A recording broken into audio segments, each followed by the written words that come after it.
Ian, Monday's Boston Marathon. What's your goal for the race?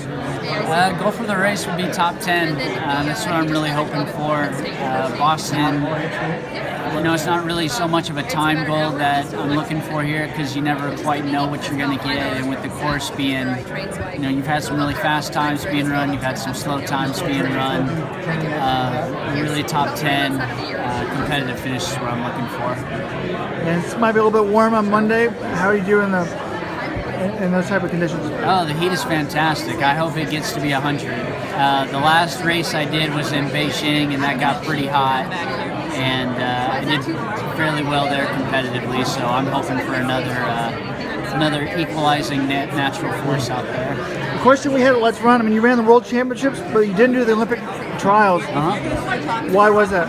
That's because I retired after the World Championships. I had no plans to run again, and then had an offer to run Boston, and I said if there was something to come out of retirement for, Boston would be it. Oh, wow. So did Boston approach you because they knew you weren't doing the trials, or how did that come about? Well, actually, I had my agent, Dan Lilo, gave me a call out of the blue and asked me if I was retired, and I said, yeah, probably. And then he said, well, let's see if we can work out something with Boston. And he came back, and here I am. Very good. So, it's kind of weird to retire after the World Championships. Why wouldn't you go to the Olympic trials? It's like the holy grail for most runners. Yeah. And the reason is because I'd done the Olympic trials in 2012, so it wasn't anything that was new for me. The novelty had kind of worn off. And I didn't want to put in the training at that time. I was fairly burnt out after the World Champs, and just, my wife and I had spoken quite a bit about, hey, should we go after the trials? Should we not go after the trials? My law practice actually really picked up right after the World Champs, and from September really to November, I was putting in about 55 to 60 hour weeks. I did not want to run, but as things started escalating with Boston, I was able to slow down my workload a little bit to get some training in, and that's why I'm here today. And how would you say your training's been? It's been pretty solid. It's a lot of mileage at about 5 o'clock in the morning when it's been pretty dark, pretty cold. But I've been able to get up into the hundreds, get some consistent training in. I've been healthy, so that's always a good start for towing the line. So I'm happy with how things have went. We'll see how it goes on Monday. And then after that, will we have a second retirement? Well, this will be my fourth retirement. Actually, I came out of retirement for the World Champs as well.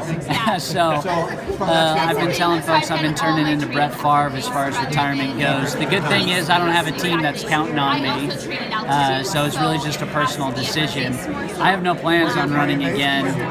Does that make your wife a little bit nervous? Your lack of commitment, or your?